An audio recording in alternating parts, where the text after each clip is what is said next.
கர்த்தருடைய பரிசுத்த நாமம் இந்த நல்ல பகல் நேரத்திலும் நம் நடுவில் மகிமை அடைவதாக. உங்களோடு கூட நின்று கர்த்தரை மகிமைப்படுத்த தேவன் எனக்கு பாராட்டின இந்த நல்ல சந்தர்ப்பத்திற்காக ஆண்டவருக்கு நான் நன்றி சொல்கிறேன். என்னை அன்போடு கூட அழைத்த நான் நேசித்து கனப்படுத்தும் அருமையான அண்ணனுக்காக, குடும்பத்தாருக்காக வந்திருக்கிற தேவ ஊழியர்கள், அன்பான சகோதரிகள் எல்லோருக்கும் நற்சகர் இயேசுவின் நாமத்தில் என் வாழ்த்துக்களை நான் தெரிவித்துக் கொள்கிறேன். தேவன் நம்மை அழைத்தவர், இத்தனை காலங்கள் நம்மை நடத்தினவர், இறுதி வரைக்கும் நம்மை நடத்த போதுமானவர். கடைசி நாட்கள், கர்த்தருடைய வார்த்தைகள் எல்லாம் நிறைவேறுகிற காலங்கள்.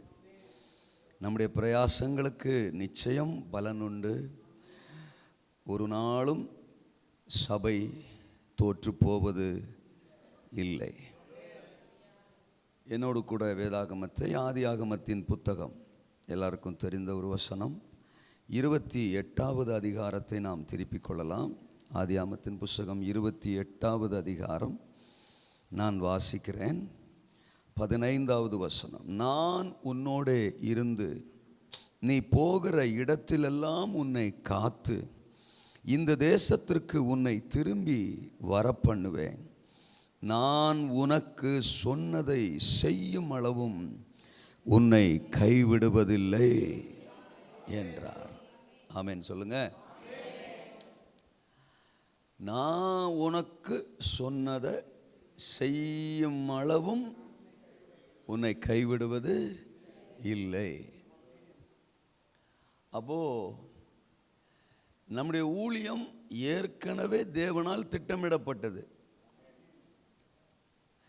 எதை ஏற்கனவே அவர் திட்டமிட்டாரோ அதை நமக்கு வாக்குத்தத்தமாக சொல்லியும் விடுகிறார். நம்மளை கொண்டு என்ன செய்வேன் அப்படிங்கிறத வார்த்தையா, வாக்குத்தத்தமா, தீர்க்க தரிசனமா நம்ம கூட பேசிடுறாரு. அப்போ எதை அவர் சொல்லிட்டாரோ அதை செய்து முடிப்பதற்காகத்தான் சொல்றாரு. நிச்சயமா அதை நிறைவேற்றி முடிப்பார். அது நிறைவேறுகிற வரைக்கும் நம்மளை கைவிடவும் மாட்டாராம். இருக்கிறீங்களா? அது நிறைவேற வரைக்கும் கைவிடவும் மாட்டாராம். ஊழியம் ரொம்ப கஷ்டம் அப்படிங்கிற வார்த்தையில் எனக்கு உடன்பாடு இல்லை. இதுக்கு அல்லையிலே வராது. ஊழியம் மாதிரி ஒரு ஒரு ஒரு ஒரு ஈஸியஸ்ட் ஜாப்பு எதுவுமே இல்லை அப்படிங்கிறத என் வாழ்க்கையில் நான் பார்க்குறேன்.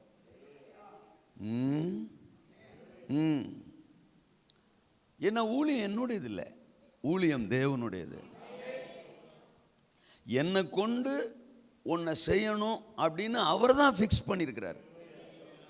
அது இன்னைக்கு நேரத்தில் உலக தோற்றத்திற்கு முன்பாகவே ஃபிக்ஸ் பண்ணவர், சர்வ வல்லவர். கண்டிப்பாக நிறைவேற்றி முடிப்பார். அதுக்கு தான் என்னை அழைக்கவும் செஞ்சிருக்கிறார். அப்போ அது நிறைவேற வரைக்கும் என் கையை விடவும் மாட்டாரா. அவர் என் கையை பிடிச்சிருப்பார். இப்போ இப்படி சொன்னா, ஒருவேளை அப்படி அது நிறைவேறலைன்னா தான் என்ன, என் கையை அவர் பிடிச்சிருக்கிறார்ல, நிறைவேற வரைக்கும் என்னை கைவிட மாட்டாராம். ஒருவேளை அது இன்னைக்கு நடக்கட்டும், இல்லை நாளைக்கு நடக்கட்டும், இல்லை அடுத்த வருஷம் நடக்கட்டும், இன்னும் 6 வருஷம் கழிச்சு கூட நடக்கட்டும், எனக்கு அதை பற்றி கவலை இல்லை. அவர் என் கையை பிடிச்சிருக்கிறார்ல.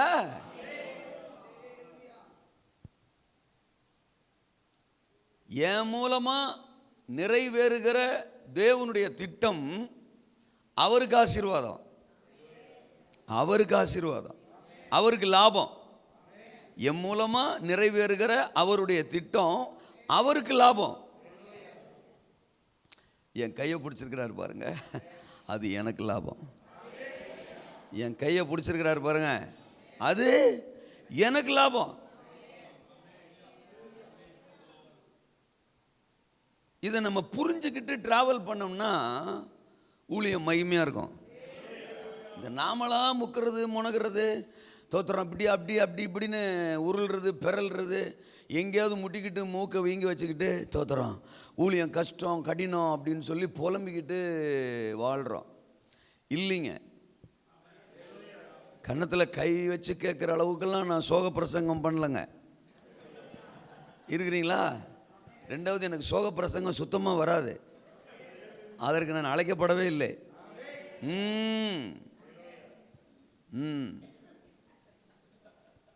அதுலேயும் அவர் சொல்கிறார் பாருங்க,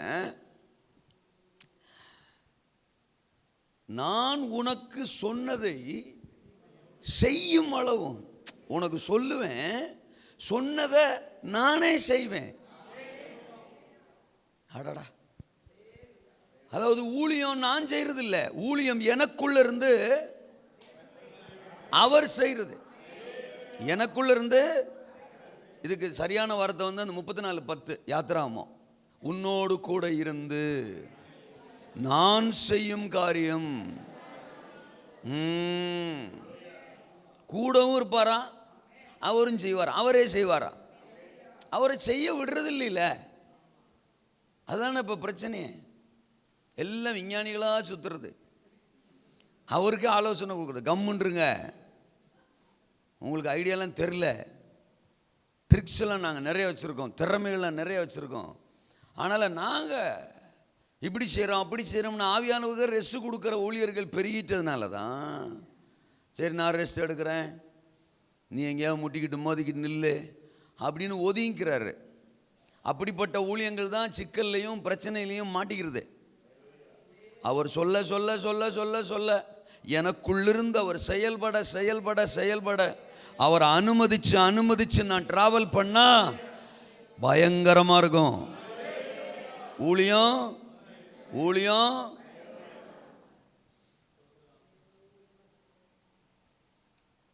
இங்க யாக்கோபுக்கு என்ன சொல்றாரு, யாக்கோபு மூலமா என்ன செய்ய அவர் விரும்புறாரு. இன்னைக்கு நமக்கு ஒரு ஊழியத்தை கொடுத்துருக்கிறாரு, நம்ம மூலமா என்ன செய்ய அவர் விரும்புறாரு, நமக்கு என்ன சொல்றாரு.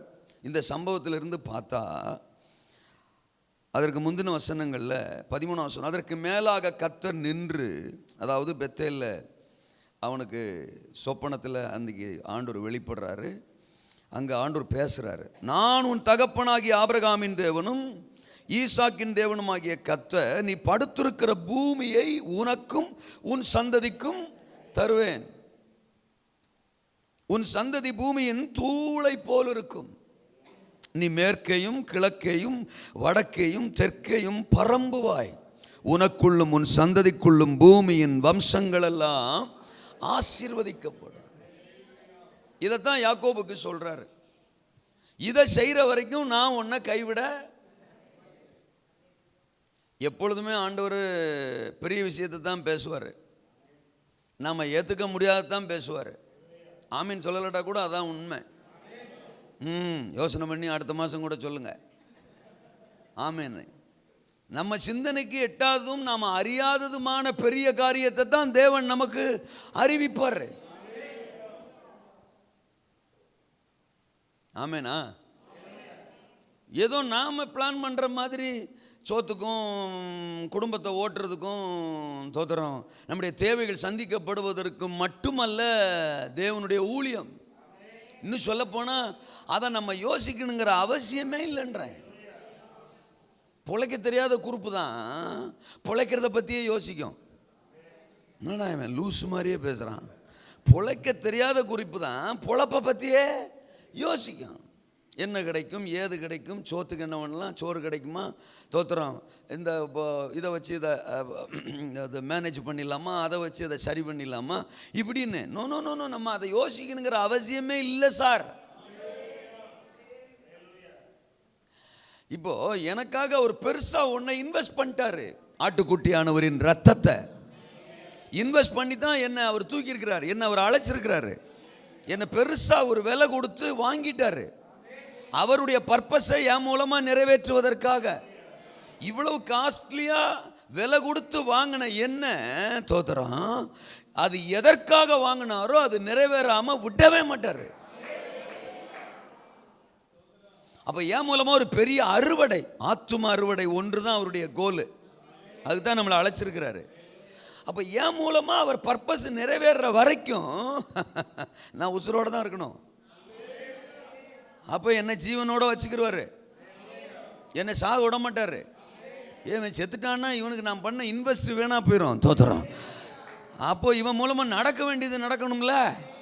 நான் பாட்டுக்கு ஏகப்பட்டதை விலை மதிக்க முடியாததை இவனுக்காக இன்வெஸ்ட் பண்ணிட்டேன், ஆனாலும் எந்திரிச்சிரு அப்படின்னு சுகமாக்கிடுவார், சுகமாகவே வச்சிருவார். அதே மாதிரி சோத்தையும் போட்டுருவாருன்றேன். என்ன பேச்ச காணோம்? எனக்கு வேண்டியதை என்ன நல்லாவே வச்சிருப்பார். ஏன்னா நான் அவர் ஊழியக்காரனா, அவருடைய பிள்ளையா, அவருடைய வேலையாளாக இருக்கிறதுனால என்னை பார்த்து எவனும் மோசமாக பேசிடக்கூடாதுங்கிறதுக்காகவே என்னை நல்ல ட்ரெஸ் கொடுத்து, நல்ல ஆசீர்வாதத்தை கொடுத்து, நல்ல வீட்டை கொடுத்து நேர்த்தியாக வச்சிருப்பார்.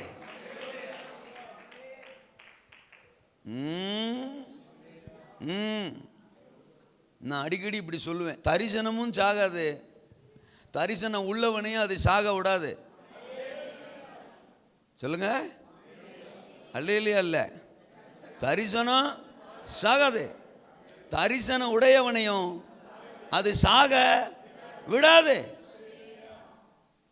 சூரியச்செடிக்குள்ளே உட்காந்தாலும் திரும்ப கொண்டு வந்து நிறுத்தும். ஹலோ, இருக்கீங்களா? மீதியான் தேசத்தில் போய் சிப்பொராள்னு செட்டில் ஆயிட்டா கூட தோத்துறோம். தரிசனம் உள்ளவனை அந்த சிக்கல்ல இருந்து திரும்பவும் தூக்கி கொண்டு வந்து நிறுத்தும். 80 வயசானாலும் அவனை மறுபடியும் கொண்டு வந்து நிறுத்தும். That's what the real vision of God. அதுதான் தேவனுடைய தரிசனம். அதுவும் சாகாது, அதற்குரியவனையும் சாக ஆண்டவர் பேச மாட்டாங்கப்பா. ஒரு சைஸா இருக்காங்க ஒரு சிலர். தரிசனமும் சாகாது, அதற்குரியவனையும் சாக. நம்முடைய அண்டர்ஸ்டாண்டிங்கில் தான் ப்ராப்ளம், தோத்துறோம். அதனால தான் நம்ம அது இல்லை, இது இல்லை, இது இல்லை, அது இல்லைன்னு புலம்பிட்டு கிடக்கிறோம். அந்த பக்கமே நம்ம போகணுங்கிற அவசியம் இல்லை. இந்த இப்போ எங்கள் அண்ணன் கண்ணாடியை போட்டு சோத்துறோம், எவ்வளோ ஊழியர்களுக்கு அவர் ஆசீர்வாதமாக இருக்கிறாரு. ஆமாம், அதை செய்யணும், இதை செய்யணும், இதை செய்யணும், அத்தனை பேருக்கு டப்பா வாங்கி வச்சுருக்கிறாரு. அல்லேலூயா. பிறந்த நாளுக்கு எல்லாருக்கும் கிஃப்ட்டு சோத்திரம். உடனே நமக்கு என்ன தோணும்? எங்கேருந்தோ வருது. அதே அவரே சொன்னார், அப்படி பேசிக்கிறாங்களாம். ஆமாம், வராமல் எப்படி கொடுக்குறது? வர்றதுனால தான் கொடுக்குறோம். அப்போ என்ன டெய்லி வீட்டுக்கு பின்னாடி குழியை தோண்டியை எடுத்துக்கிட்டு வர்றாரு? இல்லை காப்ரியல் வந்து பீரோக்களை வச்சுட்டு போகிறானா? அப்படிலாம் இல்லை, தோத்திரம். வருது பரத்திலிருந்து, வர வேண்டியவர் இடத்திலிருந்து.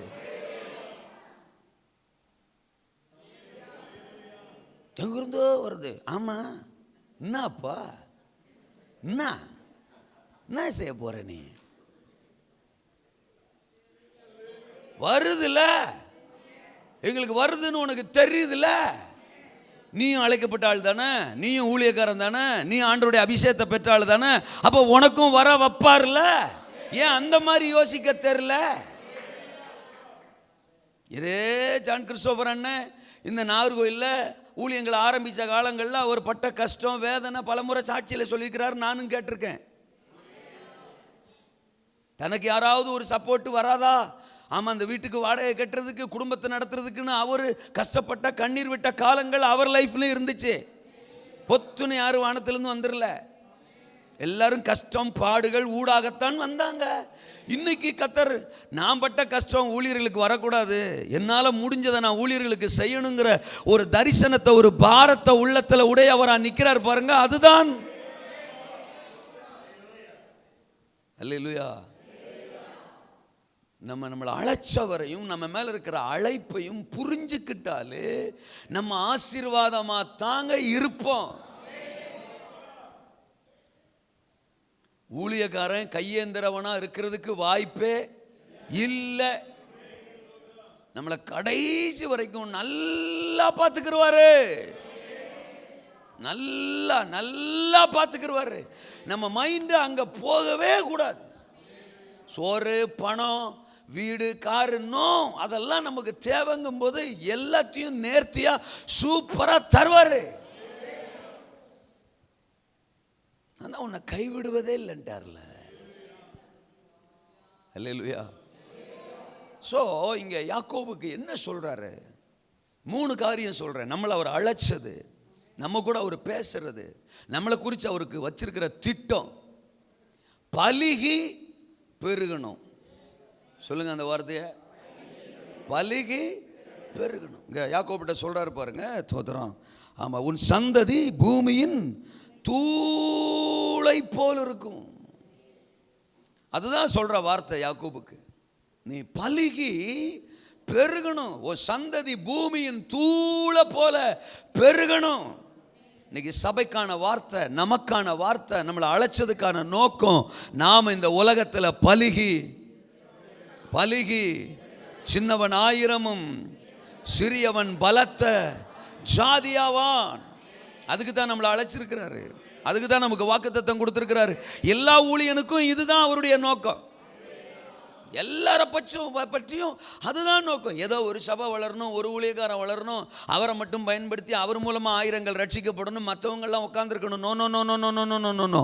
நம்ம எல்லார குறிச்சும், அவங்க ஊழியக்காரங்களாக இருக்கட்டும், அவங்க விசுவாசிகளாக இருக்கட்டும், யாராவனாலும் இருக்கட்டும், நம்மளை தெரிந்து கொண்ட அழைச்ச நோக்கம், நாம் 1000 பலுகி பலுகி நம்ம சபை ஆயத்துமாக்களால் பலுகி பெருகணும், பரந்த எல்லைகளை சுதந்தரிக்கணும். 2வது தோத்திரம், பரந்த எல்லைகளை சுதந்தரிக்கணும். அவரே சொல்றாரு பாருங்க, நீ படுத்திருக்கும் இந்த பூமியை உனக்கும் உன் சந்ததிக்கும் எங்க வீட்டை விட்டுட்டு, இருந்த அப்பா அம்மாவும் விட்டுட்டு, அனாதை மாதிரி நம்மால் கிளம்பி போயிட்டு இருக்கான். தோத்திரம். மண்டையை பிச்சுக்கிட்டே தான் போயிருப்பான். நான் என்னடா தப்பு பண்ணேன், விரட்டி விட்டிய. தோத்திரம். ஏசா அம்புட்டி சேட்டையும் பண்ணால் அவனை வீட்டிலே வச்சுக்கிட்டு. தோத்திரம். ஒரு சேட்டையும் பண்ணாத என்ன நினைஞ்சிட்டாங்க, கிளப்பி விட்டாங்களே, விரட்டி விட்டாங்களே. மாமா வீடு வேற, இதுக்கு முன்னாடி போன மாதிரியும் நமக்கு பைபிளில் எதுவும் தகவல் இல்லை. போய் மாமாவை கண்டுபிடிச்சிட முடியுமா? மாமா மூஞ்சியே பார்த்ததே இல்லை. தோத்திரம். போயிடுவோமா? நிச்சயம் இல்லாமல் ட்ராவல் பண்ணுறவனை பார்த்து சொல்கிறாரு, இந்த பூமியவே உனக்கு தருவான்ப்பா. ஆமாம், இப்போ ரொம்ப பார்த்தோம், யோசனை பண்ணி தான் சொல்கிறீங்க. வாழ்க வளமுடன். விசுவாசிகள் பயங்கரமாக இருப்பாங்க போலியே, இருக்கிறீங்களா? இந்த பூமியவே உனக்கு நானே, பரந்த எல்லைகளை சுதந்தரிப்பதற்குத்தான் கர்த்தர் நம்மை அழைத்திருக்கிறார். பலுகி பெருகுவதற்கு அழைச்சிருக்கிறார், பரந்த எல்லைகளை சுதந்தரிக்க.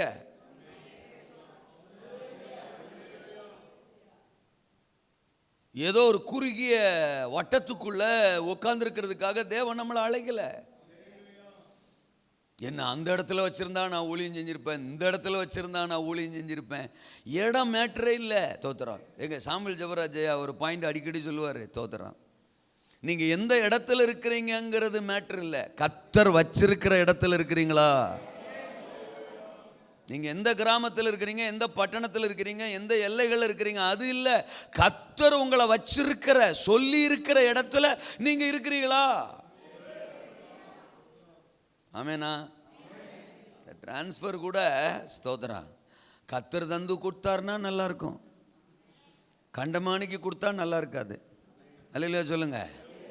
ஆமாம், நம்மளை ஆண்டவர் வச்சிருக்கிறது ஏதோ ஒரு சின்ன வட்டத்துக்குள்ள மட்டும் இல்லை, நம்மளை சுற்றி இருக்கிற தோத்திரம் ஏக்கர் கணக்கான தோத்திரம், ஏன் கிராமங்கள், பட்டணங்கள், இவைகளை எல்லாம் சுதந்தரிப்பதற்கும் கொள்ளையிடுவதற்கும் தான் கர்த்தர் நம்மை அழைத்திருக்கிறார்.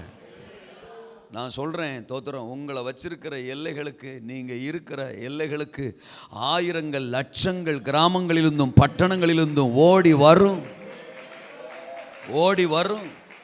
நீங்கள் பரந்த எல்லைகளை சுதந்தரிக்க அழைக்கப்பட்டவர்கள், பலுகி பெருகுவதற்கு அழைக்கப்பட்டவர்கள்.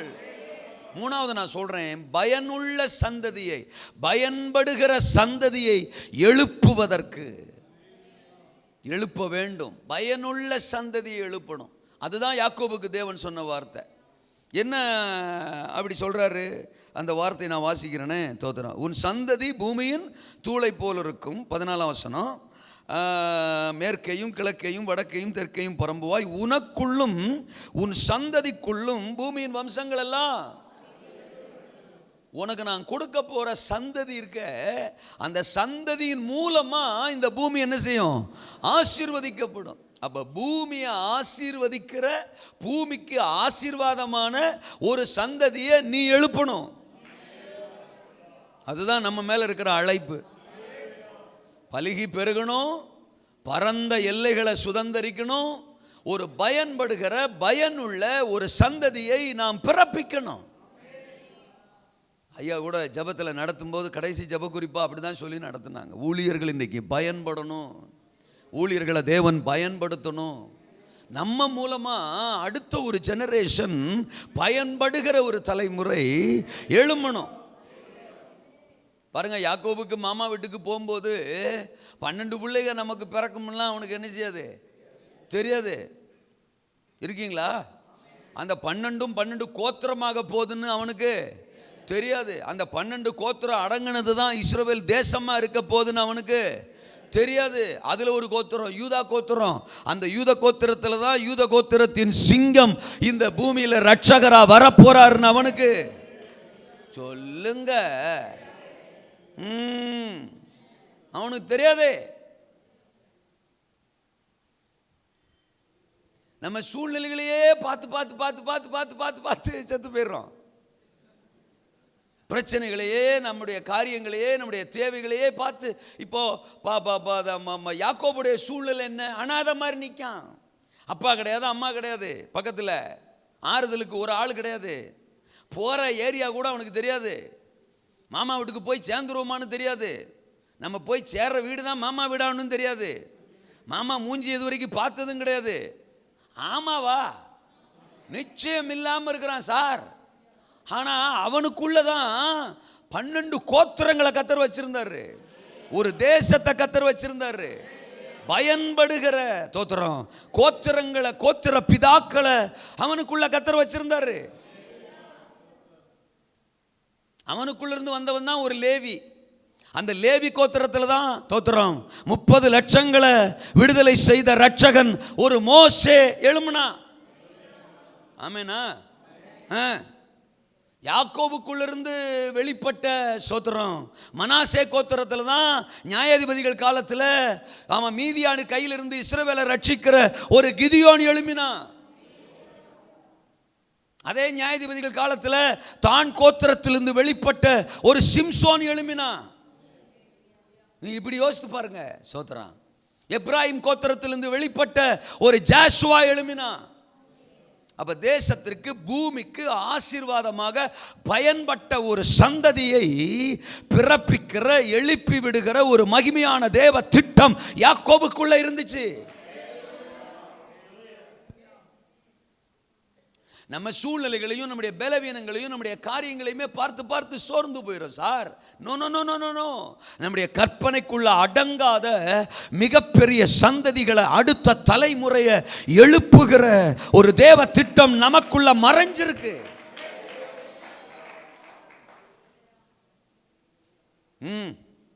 அரசியல்வாதியை போய் பார்க்கறது, அவனை போய் பார்க்கறது, இவனை போய் பார்க்கறது, கையை கட்டிக்கிட்டு நிற்கிறது, தலையை குனிஞ்சுக்கிட்டு நிற்கிறது, இவன் தருவானா அவன் தருவானான்னு யோசிக்கிறது.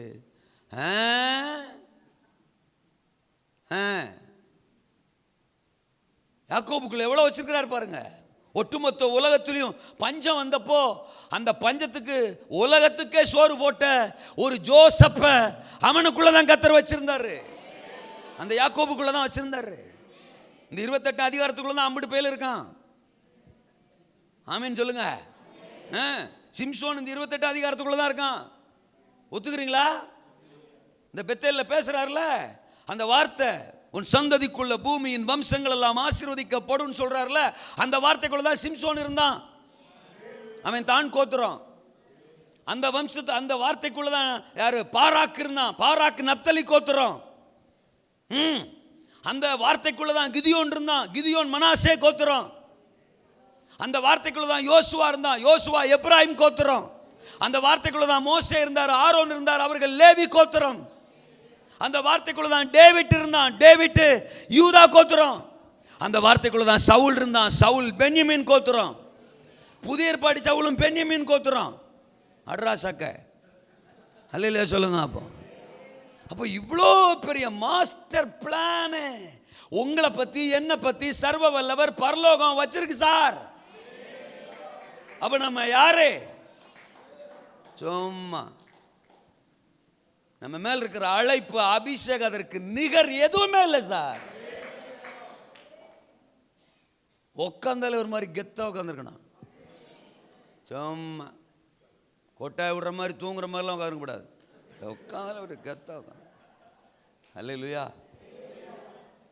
2 வருஷம் தான் ஆச்சான் கட்சி தொடங்கி. சீட்டை பிடிச்சிட்டாருன்றாங்க. சீட்டை பிடிச்சிட்டாரு, சீட்டில் உட்காந்துட்டாருன்றான். சரி இருந்துட்டு போட்டான்.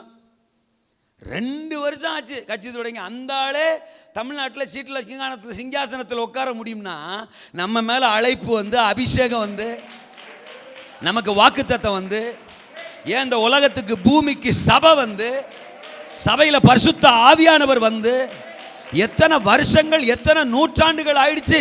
ஏன் சார் சபை தேசத்தை ஆளக்கூடாது?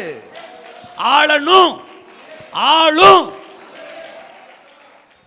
அதை பார்க்கணும். சும்மா விஜய் கூட நான் வந்து எனக்கு எனர்ஜியா எடுத்துக்கிருவேன். இது ஒரு எடுத்துக்காட்டு அப்படின்னு வச்சுக்கிறேன். ஒரு விஜய் அப்போ 2 வருஷத்துல சீட்டில் உட்கார வைக்க தேவனால முடியும்னா, ஒரு கருப்பு கோட்டை போட்டு நம்மளை அழைச்ச ஒரு சர்வ வல்லவர் இல்லையா? நம்ம பார்வைன்னு தெளிவாகல, அதான் பிரச்சனை மேடம். பாஸ்மர் மேல கோவங்க எனக்கு தோத்துறோம். எவ்வளவு பெரிய அழைப்பையும் அபிஷேகத்தையும் வச்சுக்கிட்டு ஒரு சைஸாவே போஸ் கொடுத்துருக்கிறோமே. இதுல வேற கவர்ச்சி அப்படின்றாங்க. கவர்ச்சியில வந்துட்டாராம். சரி இருந்துட்டு போட்டோம். எல்லா பாயிண்ட்டுமே நமக்கு சாதகம் தான். அவர் கவர்ச்சியில 2 வருஷம் தோத்துற, கவர்ச்சியில 2 வருஷத்துல வர முடியும்னா நம்ம அப்பா கவர்ச்சி நாயகன் இல்லையா? பெர்க்மன்ஸ் அப்பா வாழ்க. கவர்ச்சி நாயகனே, கண்களில் நிறைந்தவரே. அப்ப நம்ம அப்பா கவர்ச்சி நாயகன் இல்லையா? ஜாதிகளை வசப்படுத்துகிறவர், ஒருவனை இழுத்துக் கொள்ளுகிறவர், பூரண அழகுள்ளவர். இங்க இருக்கு பிரச்சனை. நான் உனக்கு சொன்னதை செய்யும் அளவும் நீ பலுகி பெருகுவ, நீ பரந்த எல்லைகளை தூக்குவ, நீ பயனுள்ள சந்ததியை எழுப்புவ. இது நிறைவேற வரைக்கும் உன்னை நானே கைவிட மாட்டேன். நீ ஒரு சைஸா உட்கார்ந்திருந்தா கூட உன்னை கைவிட மாட்டேன். நீ ஆமீன் சொல்லலாட்டா கூட கைவிட மாட்டேன். என்ன ஆமீன் சொன்னா உடனே நடக்கும். ஆமீன் நீ சொல்லாம உறங்குனா ஒருவேளை இன்னும் ஒரு 6 வருஷம் 7 வருஷம் ஆகலாம். என்ன பேச்ச காணோம்? லாசரு செத்து போயிட்டான், அடக்கம் பண்ணியாச்சு. 4 நாள் ஆச்சு, நாரி போயிடுச்சு. அக்காக்காரிக்கு நம்பவே முடியல. அதெல்லாம் வரமாட்டேன்னு அவள் கன்ஃபார்மாக சொல்கிறா. ஆனால் எனக்கு அவன் வேணும் அப்படின்னு அவர் ஃபிக்ஸ் பண்ணிட்டாருன்னா 4 நாளாக இருந்தாலும் சரி, நாரி போயிருந்தாலும் சரி, வெள்ளவா இருக்கீங்களா? இப்போ அவன் வெளில வந்தோடனே அவன் நிமித்தம் யூதர்களில் அநேகர் இயேசுவினிடத்தில் விசுவாசம் உள்ளவர்கள் ஆனார்கள். உன்னை குறித்து எனக்கு ஒரு பெரிய திட்டம் இருக்கும்போது நீ செத்தாலும் அவனை உன்னை விட மாட்டேன். அதுதான் தேவ திட்டம். நான் சொல்ற எத்தனைக்கு புரியுது? அதனால தான் நான் எனர்ஜி ஆகிக்கிறது. எப்படி செத்தாலே விட மாட்டார்னா தூங்குற பாஸ்டரை விட்டுருவாரா? அல்லையா சொல்லுங்க அப்பா. செத்தாலே விட மாட்டாருங்கும் போது 1-2 பேர் தூங்குனா விட்டுருவாரா? அவர் பார்த்துக்கிறவாரு, விட்டுரு, நம்ம பிரசங்கம் பண்ணுவோம். அல்லையா சொல்லுங்க. உங்களையும் என்னையும் சும்மா அழைக்கல சார். உங்க மேலேயும் என் மேலே இருக்கிற அபிஷேகம் சாதாரணமானது இல்லை. பலுகி பெருகுகிற அழைப்பு, பரந்த எல்லைகளை சுதந்தரிக்கிற அழைப்பு, பயனுள்ள பயனுள்ள பயனுள்ள ஒரு தலைமுறையை, பயனுள்ள ஒரு சந்ததியை இந்த உலகத்தில் எழுப்புகிற எழுப்புகிற எழுப்புகிற ஒரு அழைப்பு. மாதந்தோறும் அண்ணன் சொன்ன மாதிரி நாங்கள் ஒவ்வொரு மாவட்டமாக ட்ராவல் பண்ணுறோம். தோத்துறோம். ட்ராவலே இல்லாமல் இல்லை, டெய்லி ட்ராவலு. இதில் எக்ஸ்ட்ரா ட்ராவல் இது. தோத்துறோம். எல்லா மாவட்டமும் போகணும். ஆமாம், எக்ஸ்ட்ரா செலவு. தோத்திரம். எவ்வளோ பிரயாசம், கண் விழிப்புகள். ஆனால் ஒன்று தோத்திரம், ஒரு தலைமுறை எழுமணும். ஒரு தலைமுறை எழுமணும். 20-25 வருஷங்களுக்கு முன்னால் இருந்த மாதிரி பெந்தகோஸ்தே மார்க்கம் இன்னைக்கு இல்லை. அப்படி இப்படி இப்படி அப்படின்னு போய் ஒரு சைஸாக சந்துக்குள்ளே பொந்துக்குள்ளே போயிடுச்சு உபதேசங்கள்லாம். இது பரவாயில்ல அது பரவாயில்லன்னு உள்ளே வந்து இந்த ஒட்டகம் முதல்ல மூக்கை விடுமா, அப்புறம் காலை விடுமா, மூஞ்சியை விடுமா, தலையை விடுமா, அப்புறம் முழு உடம்புமே கூடாரத்துக்குள்ளே போய் கூடாரமே காலியாயிருமா.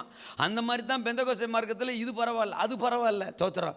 அப்போ அது என்னது, வரதட்சணை பரவாயில்ல, பொண்ணு சேட்டிங் பண்ணுறது பரவாயில்ல, லவ் பண்ணுறது பரவாயில்ல, கடன் வாங்குறது பரவாயில்ல, லேட்டாக வர்றது பரவாயில்ல, ட்ரெஸ் எல்லாம் இப்படி அப்படி போட்டுக்கிறது பரவாயில்ல, டெக்கரேஷன் பண்ணுறது பரவாயில்ல. அப்படியே ஏசுரத்தஞ்சயா. நான் சொல்கிறது ஏதாவது புரியுதுங்களா? இப்படி ஒன்றும் பரவாயில்ல பரவாயில்ல பரவாயில்ல பரவாயில்ல பரவாயில்லன்னு வந்து இப்போ உபதேசம் எங்கடா? அது செங்கடல் கருங்கடல் தோத்துறான் எங்கேயோ போய் புதஞ்சிடுச்சுங்கிற மாதிரி ஆயிடுச்சு இன்னைக்கு. அப்படின்னா இன்னும் 10 வருஷம் 15 வருஷம் ஒருவேளை ஆண்டுடைய. அதனால தான் நான் சொல்கிறேன், அவர் வந்துடணுன்றேன். அவர் வராமல் இன்னொரு ஜென்ரேஷன் கிளம்பி வந்துச்சுன்னா தோத்துறோம். இப்போவே தானே தலையை பிச்சுக்கிட்டு ஆடுறாங்க. புஷ்புஷான்ட்ல டவுசரை போட்டுக்கிட்டு ஆறானே. ஆமேனா? அன்னைக்கு ஒரு ஒரு ஒரு ஸ்திரியை இச்சையோடு பார்த்தாலே அவளோடு பாவம் செய்து ஆயிற்று அப்படிங்கிற வசனம்லாம் நாங்கள் வளர்ந்த காலத்தில் எங்கள் அப்பா அம்மாரும் அதிகமாக அதை பேசுவாங்க, அந்த வார்த்தையெல்லாம் பேசுவாங்க. இப்போலாம் அது பைபிளில் இருக்கா அந்த வசனம் அப்படின்னு தேட வேண்டியதாக இருக்கு. அதெல்லாம் பிரசங்கத்தில் வர்றதே இல்லை. எப்படி வரும்? பிரசங்கியார்களே பெரிய பலவீனத்தில் இருக்கிறாங்க. அதை எப்படி இப்போ நம்ம பேசுறது? கடனுக்கு எடுத்த பிரசங்கம் இப்போ நீயோ அநேக ஜாதிகளுக்கு கடன் கொடுப்பாய், கடன் வாங்காதிருப்பாய், அந்த பிரசங்கம் எல்லாம் இப்ப. ஏன்னா இவர் ஊரெல்லாம் வாங்கி வச்சிருக்காரு. ஒரே மனைவியுடைய புருஷனும் அப்படின்னு இப்ப பேச முடியல. தள்ளி விடக்கூடாது, விவாகரத்து கூடாது, இப்படிலாம் இருந்துச்சுங்க. ஆனா இன்னைக்கு அசால்ட்டா மனைவி இருக்கும் போதே வாராமாசி காப்பாத்தாரலே. வேற என்ன சொல்றது? பப்ளிக்கா அதுக்கு இன்னைக்கு சப்போர்ட், அதுக்கு இன்னைக்கு தோத்துற லைக்ஸ், அது கூட இன்னைக்கு ஒரு என்னது ஆயிரக்கணக்கான கூட்டம்.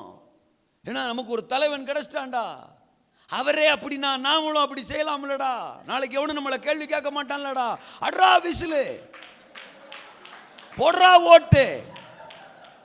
இல்லையா சொல்லுங்க. மாறி போச்சு பாருங்க, எல்லாம் மாறி போச்சு பாருங்க. அப்ப இந்த தலைமுறையை பயனுள்ள தலைமுறையா எழுப்ப வேண்டிய உத்தரவாதம் நம்ம மேல இருக்கா இல்லையா? ஜெனரேஷன் மேல கவனம் செலுத்துங்க, தலைமுறை மேல கவனம் செலுத்துங்க. எங்க பாரம் என்ன? பெருசா ஒன்றும் வேணாம். ஒரு மாவட்டத்துக்கு ஒரு 50 பேர் அந்த ஆபிரகாம்கிட்ட சொல்லுவார்ல, 50 பேர் இருந்தால் இப்போ அந்த பட்டணத்தை அழிக்காமல் இருப்பீங்களா? சரி விடு, 50 பேர் இருந்தால் அழிக்க மாட்டேன்றார்ல. அந்த மாதிரி ஒவ்வொரு மாவட்டத்துக்கும் இந்த இளம் ஊழியர்கள் ஒரு 50 பேர் சரியா தோத்துறாங்க. சத்தியத்தை நேசிக்கிற, சர்வ வல்லவரை நேசிக்கிற, தேவ பிரசன்னத்தை நேசிக்கிற, பிதாக்களை கனம் பண்ணுகிற, உண்மையான பிரதிஷ்டை உள்ள பெந்தெகோஸ்தே தோத்துறோம் அந்த பிடிமானம் உள்ள ஒரு 50 இளம் ஊழியர்களை ஒரு மாவட்டத்தில் அப்படி கிளப்பி விட்டோம்னா சிக்குப்புக்கு சக்குப்புக்குன்னு எரியட்டுமே. அதுக்காக நம்ம என்ன வேணாலும் பிரயாசப்படுவோம். இன்னைக்கு காலைல பேசிட்டு இருந்தோம், இந்த மாதிரி போயிட்டு நம்ம வந்துடுறோம்னே தோத்துறோம். அங்கே எழும்புற ஒப்பு கொடுக்குறவங்கெல்லாம் அப்போ நமக்கு ஒரே ஃபோனை போட்டு, ஆமாம் திரும்பவும் எப்போ வருவீங்கன்னு கேட்குறாங்க. ரெண்டாவது திரும்ப வந்து எங்களை எப்படியாவது என்கரேஜ் பண்ணிட்டு போங்கன்றாங்க. அப்படின்னு இப்போ காலையில் பேசணும் தோத்துறோம். மாதம் 2 நாள் ஒவ்வொரு மாவட்டமாக போகிறது இருக்கட்டும். இடையில ஒரு நாள் ஏற்கனவே போயிட்டு வந்த மாவட்டத்தில் அர்ப்பணித்தவங்க, அதில் வந்து கலந்துக்கிட்டவங்க, ஒப்பு கொடுத்தவங்க, அவங்கள உட்கார வச்சு திரும்ப ஒருக்கா அந்த ஃபயரை கிளப்பிவிடுவோம். ஒரு முறைக்கு 2 முறை 3 முறை 4 முறை அப்படி பண்ணும்போது அவங்க நல்ல ஸ்ட்ராங்கா எழும்பிட்டாங்கன்னா அவங்க எழும்பி சிலம்பம் பண்ணட்டும். வாலிபர்கள் எழும்பி சிலம்பம் பண்ணட்டும். நாங்க அதான் சொல்றோம். ஒவ்வொரு கூட்டத்துக்கு நாங்க கீழே நிக்கிறோம். எங்க தோள் மேல நின்னு நீ யுத்தம் பண்ணு, உனக்கு தோள் கொடுக்கிறோம். நாங்க கீழே நின்னுக்கிறோம். எங்க மேல நின்னாடுறா சத்துருடைய ராஜ்யத்தை. அல்லேலூயா சொல்லுங்க. தேவன் நமக்கு சொல்லி இருக்கிற திட்டங்கள், வார்த்தைகள், ஊழியங்கள் கற்பனைக்கு அடங்காதவை. பலுகி பெருகுவதுதான் நம்முடைய ஊழியத்தை குறித்த தேவ திட்டம். பரந்த எல்லைகளை சுதந்தரிப்பதுதான் நம்முடைய ஊழியத்துக்குரிய திட்டம். பயனுள்ள சந்ததியை எழுப்புவதுதான் நம்முடைய ஊழியத்தை குறித்த தேவனுடைய திட்டம். நான் உனக்கு சொன்னதை செய்யும் அளவும் உன்னை கைவிடுவது